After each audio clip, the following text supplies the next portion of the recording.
Spot, scan, report. Look for individuals who are isolated from friends and family.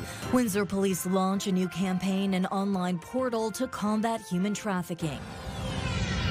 Shifting gears across borders. I don't know that locals really appreciate everything that they have here and how we can bundle it together into some amazing experiences. Cyclists converge on Windsor, Essex and Detroit for an epic 5-day waterfront tour. And safe at home. What's the chances? 1 in a million or zillion? I don't know. A stranger returns a one-of-a-kind hat to its rightful owner.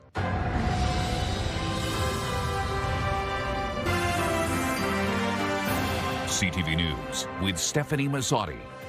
Good evening and thank you for joining us on CTV Windsor and AM 800. A new campaign is putting the focus on the warning signs of human trafficking in Windsor and giving the public a new way to speak up. Windsor Police have launched an online reporting portal along with a campaign that's putting QR codes and information on transit buses and bus shelters across the city. CTV's Chris Campbell joins us now with how police say you can recognize the signs and what to do if something doesn't look right. Chris. Yes, Stefanie, human trafficking can happen in ways that aren't always obvious, and police say recognizing the warning signs could be the first step toward helping someone escape exploitation.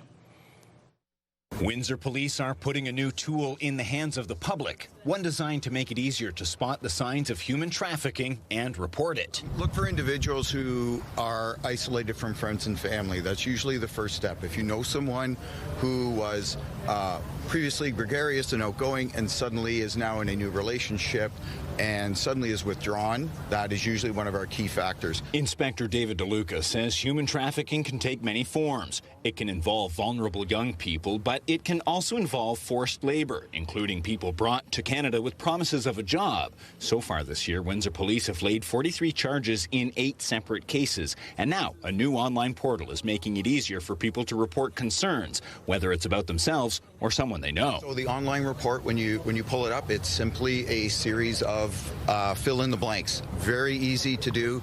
It's basic tombstone information that goes to our investigators, and they will subsequently follow up on it. I think it's going to help raise the awareness, first of all, so that people who may be moving into a situation where they could be exploited and abused may be able to also say, okay, wait a minute, let me think about this for a moment. A QR code linking to the portal is now appearing on more than 80 Transit Windsor buses and several bus shelters. As well, more than 300 posters are also being distributed through community partners. Shelley Gilbert with Legal Assistance of Windsor says putting that information in front of people can help them recognize the signs of exploitation and, most importantly, know where to turn for help. There's no one silver bullet that's going to erase this. It requires multiple different methods, multiple different services. There's no duplication of service here. And Ontario Solicitor General Michael Kersner says the public also has a role to play in spotting the signs and speaking up. We have to look to community to be that big set of eyes and to not be timid.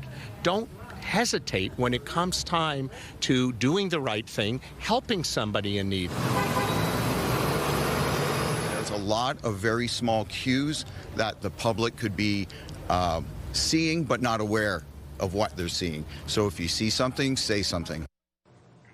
Police say the portal also provides information about warning signs to look for and local support services that are available, giving people another way to reach out when they're ready to ask for help. For more details, we've got this story online at ctvnewswindsor.ca. Stefanie? Okay, Chris Campbell with our top story. Also tonight, Windsor Police have charged a 53-year-old man in connection with historical sexual assault allegations involving 2 children, and investigators believe there may be additional victims. Police say the alleged offenses happened between 2019 and 2023, and all involved unwanted touching on multiple occasions. One child was also allegedly threatened. Raymond Edward Hebert faces more than half half a dozen charges. Again, police are urging anyone with more information to please come forward. Police also saying its offender management unit has completed nearly 200 bail compliance checks so far this year. Police say those checks have led to 87 criminal investigations, with 42% of offenders found to be violating their court-ordered release conditions. The investigations resulted in 130 criminal code charges, 113 arrests, and the arrest of 4 sureties. Police are also monitoring 104 offenders with GPS ankle bracelets, a 116% increase from the same time last year.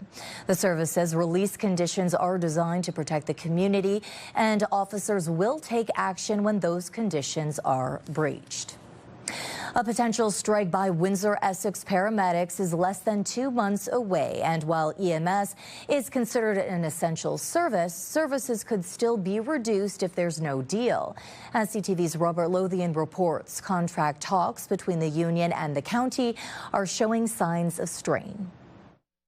Without reaching a new deal in the next 2 months, Windsor-Essex paramedics could find themselves on the picket line. I no longer have that optimism. I think right now it appears as though we're headed towards a strike.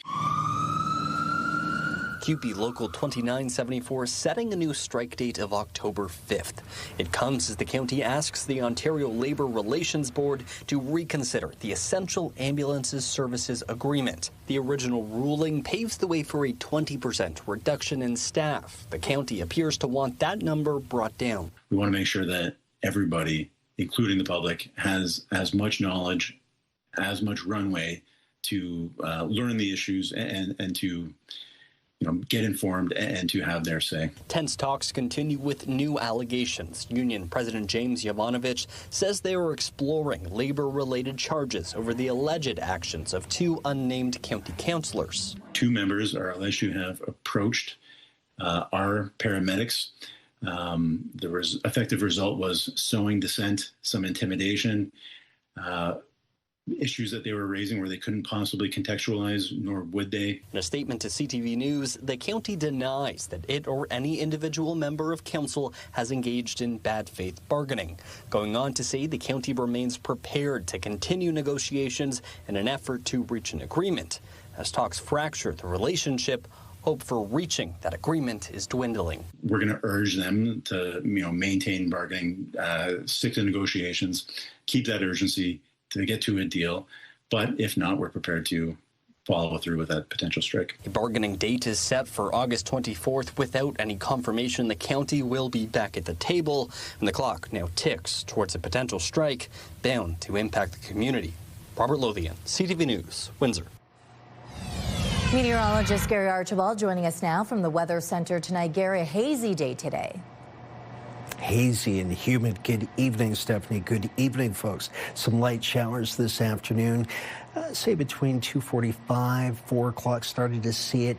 This is the system that moved through the region, just clipping extreme southwestern Ontario, but the worst weather slid just south of Lake Erie shores. And that's good news because that was thunderstorm activity with hail and gusty winds in excess of 90 kilometers per hour for our friends in Ohio. Meanwhile, behind it, there's still enough energy so that through to about 8 o'clock tonight, we could still see some residual effects, some more showers and thunderstorms. I'll break down this muggy forecast. It continues and whether or not we'll see a clearing for the latter stage of the week coming up. For now, I'll send it back to you at the desk. Stephanie? Drivers are being urged to fill up today ahead of an expected jump at the pumps tomorrow. The cost of gas is set to rise 10 cents overnight in the Windsor area, according to Canadians for Affordable Energy President Dan McTague. That would bring the average cost to just under $1.69.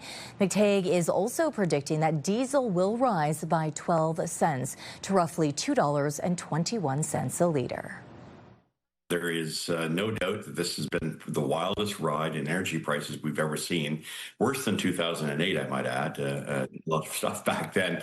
But it's not that it's It's up and down. It's up and down rather radically. I mean, we're going up 6 cents a litre tomorrow, 168.9. Diesel's going up 12 cents a litre to 20.9.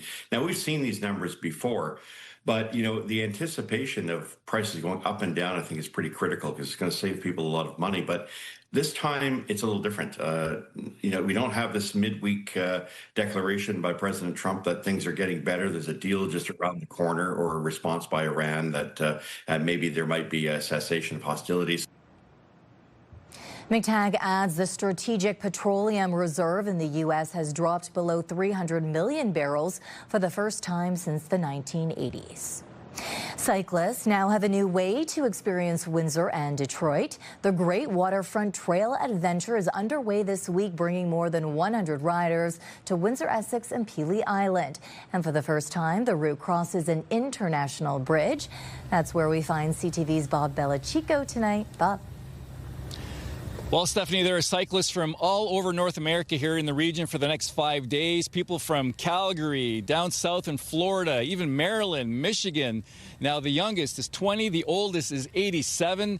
They were here last night discovering Sandwich Town. Today, they hopped on the Gordie Howe Bridge, got across the border to check out the city of Detroit. The Trans-Canada Trail is expanding into Detroit. A ribbon-cutting ceremony Tuesday marked the launch of a new international trail connection, creating a binational cycling destination linking Windsor, Essex with Detroit. I think it marks a huge milestone crossing the border into another country. So yeah, it just shows our network doesn't just end in Canada. We're expanding on into the U.S. Over 100 cyclists from across North America are visiting the region as part of the Great Waterfront Trail Adventure. These are curious explorers that have money and are willing to spend it in the region. Fall in. See you guys. Thank you. The cyclists excited to embark on their first journey across the Gordie Howe International Bridge, which has now become an international trail crossing. Pelee Island, so I'm really excited to get to see that. And also this new bridge, being able to actually cross the border on bike is a really amazing opportunity. It sounds like there's good cycling infrastructure there as well, and there's been a real refresh in the downtown of Detroit, so I'm looking forward to that. But we will linger on the bridge. The bridge gives it sizzle, but the bridge is one day. The Great Waterfront Trail Adventure started in 2008. It made a stop here in the area in 2013 for the Lake Erie Trail expansion. This area has changed in 13 years. Marlene Kohler, Executive Director of the Waterfront Regeneration Trust, says municipalities have done a great job since the launch of the county-wide active transportation network in 2012. She points to investments made in Amherstburg, the waterfront development in Leamington, and new amphitheater and waterfront boardwalk in Tecumseh. These are all things that people that were here in 2013, we have a few of them, when they are going to be very impressed and surprised when they see what communities have done with the vision. We knew what it would do for tourism, and I think that's being borne out by the Binational Trails tourism opening that we're seeing today. So I had a conversation with a cyclist today who brought up a good point. Now, if you're a cyclist from out of town that wants to come here with a group of people, unless you're driving, how do you get all those bikes here? Now, I'm told that Flixbus is only allowed 2 bikes. So, Stefanie, I guess that would be the next hurdle for this region to get over. But for now, it's nice to see a group of people that large here in the region discovering, thanks to our trails and the Gordie Howe International Bridge. Back over to you. Agreed. Okay, Bob Belichico, thank you for this. Now, this does take us to our question of the day. Would you try Windsor's new binational cycling route? Go to our website to cast your vote, ctvnewswindsor.ca. Yesterday, we asked if you think a tariff-free trade deal is possible between Canada and the United States. 94% say no. Now, we don't have information yet on how many cyclists have crossed the Gordie Howe International Bridge yet, but tens of thousands of motorists have. Stats Canada says nearly 19,000 Canadian residents returned from the U.S. using the bridge during its first 5 days of operation. Another 18,000 U.S. residents crossed into Canada. The Ambassador Bridge and Windsor-Detroit Tunnel saw another 52,700 inbound trips combined during that same period. And on the commercial side, around 4,100 trucks crossed into Canada on the Gordie Howe Bridge. Meanwhile, the future of the former Grace Hospital site remains up in the air nearly 2 years after a proposed $140 million mixed-use development was canceled. Mayor Drew Dilkens says the city is reevaluating plans for the 6.5-acre property at the corner of University and Crawford. He says its size means there are only a handful of developers who can take on a project that large. Dilkens confirms Ohio-based Fairmont Properties is no longer involved after the company was previously tied to the development and a legal dispute with the city. He says the international student market at the University of Windsor has changed, forcing the developer to reconsider its plans. Dilkens says the city is now working with another developer with significant investments across Ontario, and council could seek new proposals for the site. Meanwhile, construction is expected on a $300 million housing Riverside development.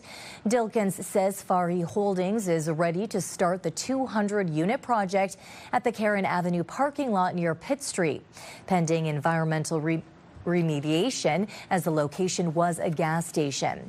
Once the city gets a record of site conditions, building plans can be submitted. It will include residential units, commercial space, a coffee shop, bistro, and parking spaces. Another proposed 28-story, 187-unit residential tower on Riverside Drive at Jeanette Avenue is still pending. A Windsor councillor wants the city to crack down on improperly secured garbage loads heading to the Central Avenue public drop-off depot. Ward 8 councillor Gary Kashsak says unsecured garbage, cardboard, and paper are blowing from vehicles onto nearby roads, creating a mess along Central Avenue, the service roads, and the EC Row Expressway. He's asking administration to explore stronger education and enforcement, including working with Windsor Police and the MTO. Kashak also wants to see public messaging reminding residents to properly secure their loads. Administration is expected to report back to council with recommendations. Now, we want to hear from you. Do you have some thoughts or comments on a story like this one? Please text us at 10400.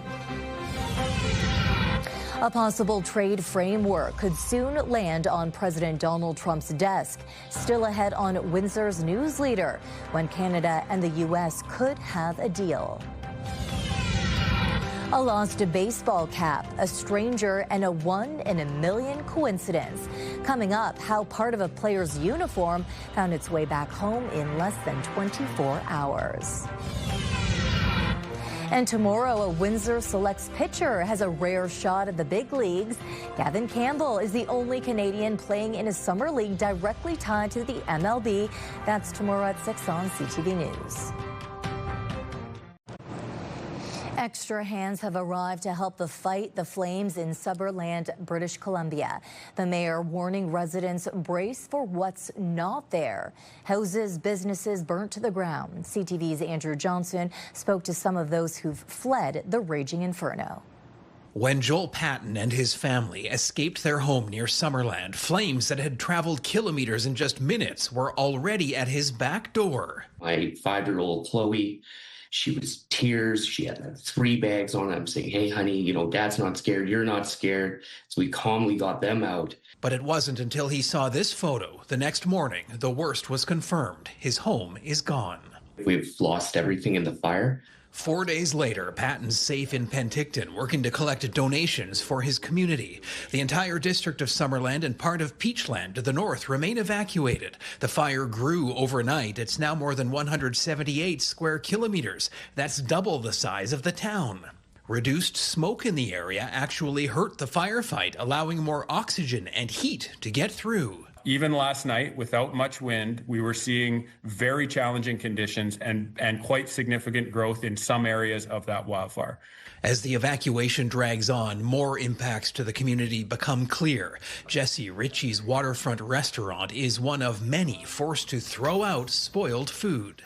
It's not food safe and it's not legal to serve. They were able to get into the restaurant to salvage what they could for 1 hour yesterday. Tens of thousands of dollars in meat, seafood, and vegetables had to be tossed out. Like, our staff were in tears. Just the fact that this product is now being wasted and not being consumed and utilized, and we're not able to donate it or do anything with it. It That's one of the worst experiences I've faced in 20 years in this industry. He's worried for the entire town that relies on summer tourism to get through the lean winter. Unless the government is able to step in and subsidize these small businesses, there's people that aren't going to be able to survive. An uphill climb for a community whose mayor says whatever happens, no one will go it alone. We need to just pull together as the community we are and get through this, and we will. And we'll get through this and we'll be stronger. Summerland Mayor Doug Holmes also acknowledged no one's going home anytime soon. He said plans are well underway for a staggered return. But until crews can get that fire under control, some 20,000 people will be forced to wait. Andrew Johnson, CTV News, Penticton, BC. Urgent trade negotiations in Washington today. The second meeting in less than a week with the goal of trying to avert Donald Trump's threatened 50% tariffs. CTV's Mike Couture is in Washington with what came out of those intense discussions. CTV News has learned that both Canadian and American trade representatives are aiming to put the layout of a trade deal in front of U.S. President Donald Trump in the days ahead of that August 19th deadline. How confident are you about getting a deal, Minister? Canada-U.S. Trade Minister Dominic LeBlanc and Canada's lead trade negotiator with the U.S., Janice Charette, had a nearly one-hour meeting with U.S. Trade Representative Jamieson Greer on Tuesday. Now, it's unclear how that meeting went, but last week, industry sources with knowledge of the discussions were cautiously optimistic about the progress that was being made. Proposals are being discussed by both sides, including the removing of Canadian counter tariffs on autos and looking at those provincial bans on American alcohol. Canadian dairy quotas are also on the table. In exchange, the U.S. would agree to lower sectoral tariffs on Canadian steel, aluminum, autos, and the lumber industry as well. Following today's meeting, Minister Dominic LeBlanc was tight-lipped about how it went. Minister, how close are we to a deal? Bonjour. Hello. You know we're not going to discuss those things. But how confident are you the way that the conversations Mike, are going? Full points for trying. You're outside in the Washington heat in the summer. I know, but a lot of Canadians are wondering. A lot of Canadians are wondering how close you are. We'll have something to say when the moment's right. This was the third face-to-face meeting between LeBlanc and Greer in as many weeks. And while it's unclear exactly when they'll sit down together again, LeBlanc's office tells CTV News that Janice Charette is in contact with her American counterparts daily. Mike Couture, CTV News, Washington. A new report finds vehicle thefts are down across the country. The report from the Anti-Fraud Group Association says the number of auto thefts over the first half of this year was down 10% compared to the same period last year. That marks a return to pre-pandemic levels. The report indicates a shortage of new vehicles during the COVID-19 pandemic led to a big spike in thefts. The group says luxury vehicles are still being targeted, with the profits being used to fund organized crime. In much lighter news, a Windsor baseball player thought his team cap was gone for good after it flew out of a car window on Highway 401. But in less than 24 hours, the hat somehow made its way back to LaSalle thanks to a remarkable chain of coincidences. CTV's Sanjay Maru has the story. Baseball has its share of magical moments, but this one happened off the field. It all starts Saturday when Windsor Stars player Brock Whitson and his parents were heading home from Ottawa. The family was driving along Highway 401 when traffic slowed down and they rolled down the windows. Brock had his hat sitting on top of his golf clubs near the window, which we didn't realize. When traffic sped up, the cap flew out. Another driver alerted them, but the family could not stop safely. Brock said, "I just lost my baseball hat that I need for the Nationals that are coming up in New Brunswick in 2 weeks." He was very disappointed. But what the family did not realize is that a driver traveling behind them had retrieved it, not knowing whose it was. The next day, that man was at the Vollmer complex in LaSalle, where Windsor Stars coach Ron Smith happened to be wearing the same team cap. And he says, "I like your hat. I've got one just like it." He says, "and I got a number on the back." I said, "What number?" He said, 30. "Where'd you find it?" He said, "on the 401. Only the team's personalized caps have player numbers, and Smith knew number 30 belonged to Whitson. A hat lost near Cambridge, picked up by someone from LaSalle, who then crossed paths with Whitson's coach. "What's the chances 1 in a million or zillion, I don't know. The cap carries extra meaning, honoring the team's late PA announcer, and is the same one Whitson wore as the Stars won the Ontario Championship. That person that took the time to get the hat and return it, and it's just amazing. The family wants to thank that person, but the coach says he only got his first name, Mike, the man who made the ultimate catch on the 401, ensuring number 30's ball cap made it home safe. Sanjay Maru, CTV News.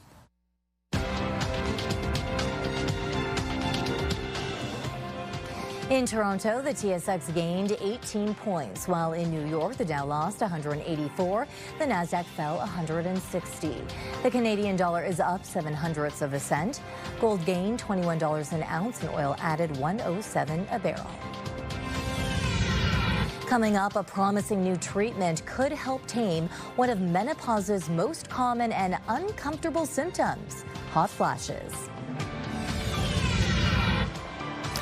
Thank you very much, Sue Williams, for this gorgeous shot. Love it. We'll talk about the potential of showers and thunderstorms for tonight and tomorrow, and perhaps the day after that. Next on CTV News Windsor.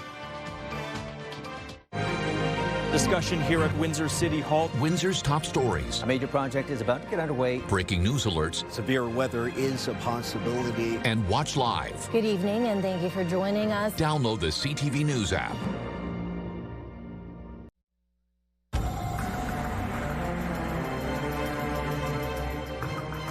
A look outside this morning. It's heated up a lot since we are seeing rain right now. And Gary, there's more to come. Yes, a few scattered showers, extreme southwestern Ontario, Stefanie.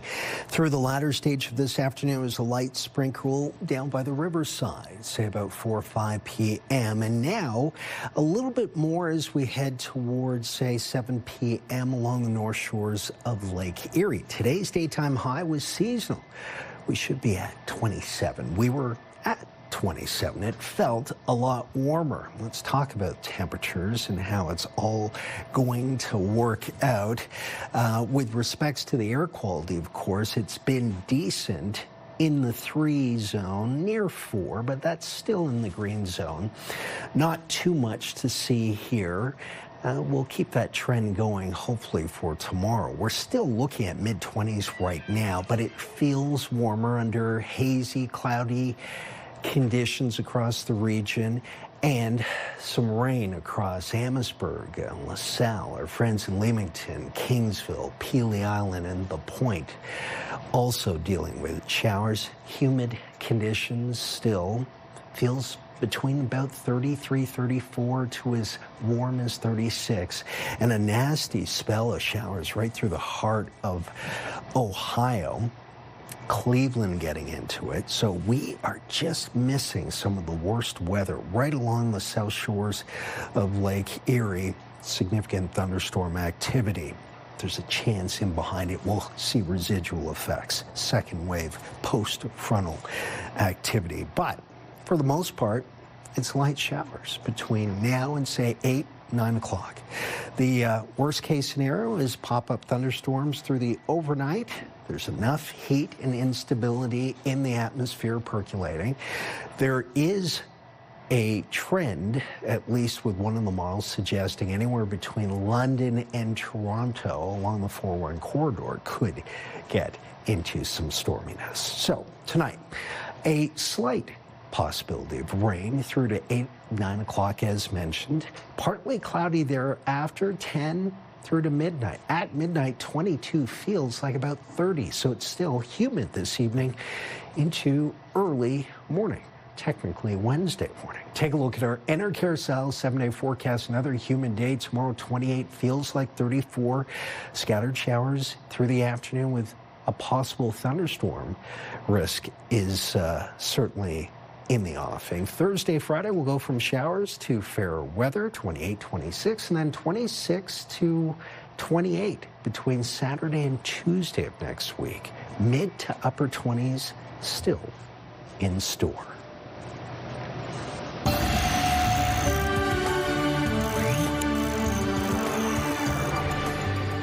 Now to a promising experimental treatment for one of the most frequent symptoms of menopause, hot flashes.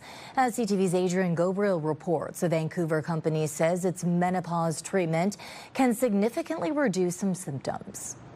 It's a natural biological stage that nearly every woman will have to navigate in their life, though it's packed with stigma as well as debilitating symptoms. Dry eyes to brain fog to mood changes, anxiety, night sweats, hot flashes. Every system in the body can be affected. Positive signs from a new experimental menopause drug that could help decrease hot flashes has been developed by a Vancouver-based company called Abcelera.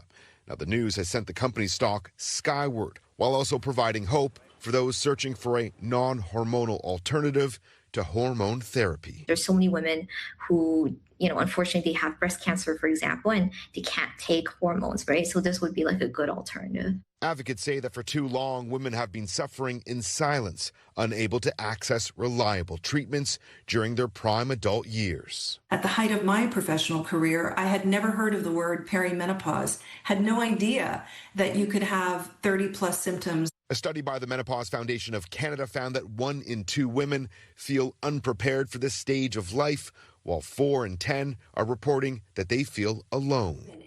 Janet Coe co-founded the foundation to help break down the taboo and to close the knowledge gap while working to improve treatment. For myself, it was a long and winding path to finding health and wellness, and I actually stepped away from an SVP role in my prime to really figure out what was happening to myself. A 2003 study on menopause and work in Canada estimates that the unmanaged symptoms of menopause cost the economy $3.5 billion per year. While healthcare providers and advocates say today's announcement of a new possible treatment is positive news, more research and funding is needed to support women across the country.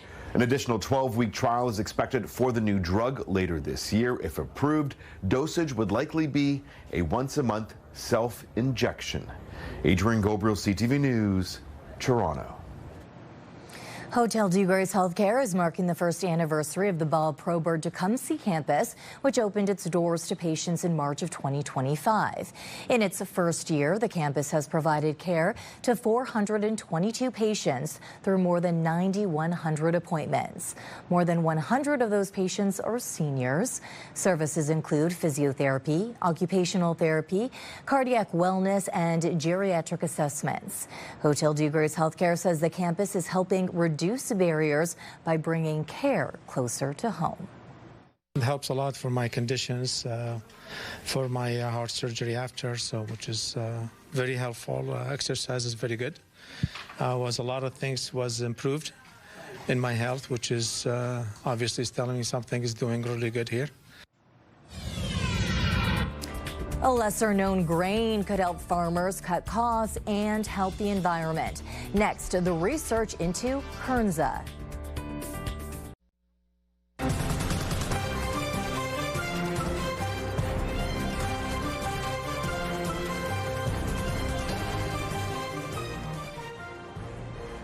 After a long wait, Canada's Foreign Influence Registry is up and running.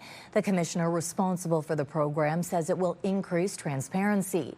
CTV's Judy Trin has more on how the registry will operate and where some critics think it falls short.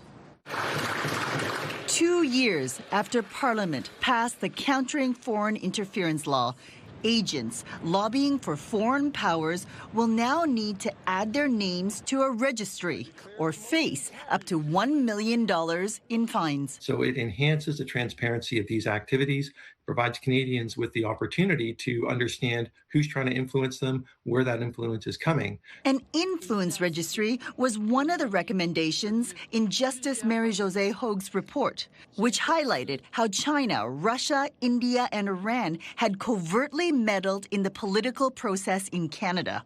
Anton Bogman, the registry's commissioner, says he'll be paying attention to the players lobbying for the countries. Diplomats and employees of foreign companies or organizations do not have to register. We're not focused on any one country. We're focused rather on the types of activities and rather on the types of processes that fall under the new system. That includes focusing on hotspots for potential meddling, like the upcoming referendum in Alberta, pushed by separatists, the Quebec provincial election, and municipal elections in British Columbia. But the Foreign Influence Transparency Commission offers little protection for diaspora groups who are intimidated by agents of foreign governments. If activists are harassed by a foreign state, unless that happens to also touch the influence of a political or governmental process, the commissioner won't touch it. Human rights groups are calling for a law focused on combating transnational repression, like threats and harassment by foreign agents. The Foreign Influence Commissioner says if his office gets tips about those crimes, they'll forward the information to CSIS and the RCMP to investigate. Judy Trin, CTV News, Ottawa. Farming in Canada is not easy or cheap, which is why researchers are exploring a lesser-known crop with growing potential to cut costs. CTV's Maria Saru has more on Kernza, a so-called wonder grain, which could also help the environment. There's a lot of costs associated with planting a crop, so if you can get away with planting it once every 3 to 5 years, then you save those inputs.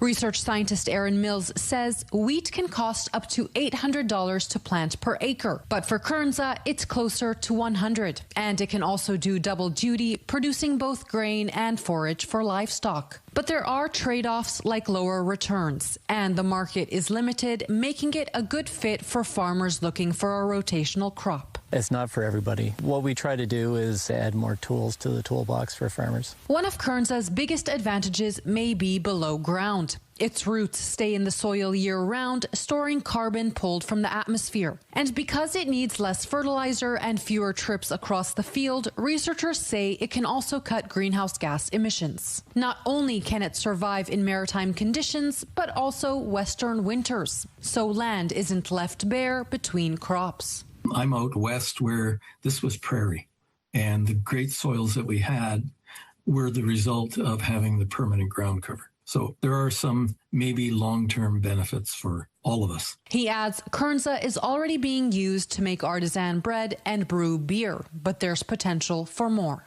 Researchers are now watching to see just how long Kernza can keep growing in the same field before it needs to be replanted. Maria Saru, CTV News, Harrington, Prince Edward Island. Melanie Kentner joining me now. It's almost time for Happening Now. What are we working on for tonight? Yeah, we have details on more provincial money going towards stopping cross-border crime. Bert Kreischer is bringing his Permission to Party World Tour to the Coliseum stage October 1st. Enter at ctvwindsor.ca for your chance to win a 4-pack of tickets to see Bert Kreischer at Caesars Windsor, plus a $200 gift card. This is your CTV Windsor Our Community Calendar. The Running Factory presents the 2026 Tim Hortons Night Run for Maryvale on Saturday, August the 15th. Join the fun at Burt Weeks Garden. See you next time on Our Community.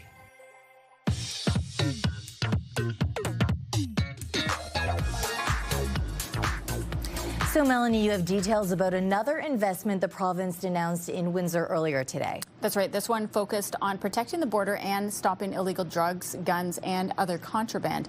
Ontario is putting over $32 million into new border security tools, including a $30 million grant that could help police services buy drones, marine vessels, radar, and surveillance technology. The province says the investment is part of its broader Operation Deterrence effort to disrupt cross-border crime. That includes drugs, guns, and human trafficking. These are family members, friends, and people we grew up with who fall into the wrong path. And recovering them, making sure that they're set on the right path of economic independence, financial independence, getting out of the hands of those that are out to exploit them is key for our government. Of course, we've got more details online at ctvnewswindsor.ca. And we also have a story online, Melanie, about how one local town is dealing with an invasive plant. Yes, Kingsville is set to begin Phragmites control next week. Crews will be spraying along roads beginning August 19th and will continue until October 30th. Spraying will kill the invasive plant. Then those areas will be mowed in the late winter or early spring. And in our social spotlight, here's a look at the viral Love Dial series. Can you call your mom and tell you love her, bro? Derek, where's mom? Right here. Why? What happened? Hi, mom. No, I was just calling to say I love you. What happened? Nothing happened. I was just saying I love you. Yeah? Are you about to get arrested? What happened? No, nothing happened. I was just calling to say I love you. And what else? There's nothing else. And your cookies are amazing, and the team loves them. Okay. Cameron was asked to call his mom and tell her that he loved her for the social media show. His mom was, of course, very suspicious because he never calls unless he needs something. I think he needs to call his mom more. So. Oh, yeah, definitely. I love this idea. Should I call my mom right now? Yeah, give it a shot. Okay.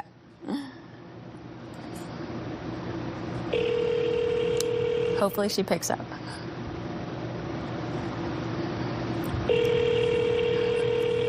The suspense. Hello. Hey, Mom. Hey. Hey, I just want to say I love you so much. Aw, it's so sweet. You're the best, Mom. Love you so much. Have a great day, okay? Okay. How good of a daughter am I? I'm sorry? Am I a good daughter?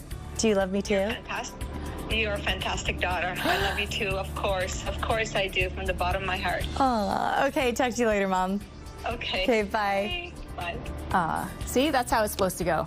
Exactly. Yay, that was so much fun. That's what's happening now. Thanks, Mel. When we return, meet the 13-year-old building rockets in his backyard. He's turning his experiments into a plan to bring rocket science into classrooms.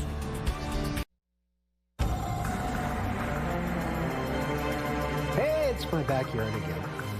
It's cloudy out there, Gary. Obviously, cloudy. there's something cool going on right now, but we can't see it. Yeah, we Perseid meteor showers. I'm a night sky person, and some of you out there certainly are. Unfortunately, it's been cloudy of late.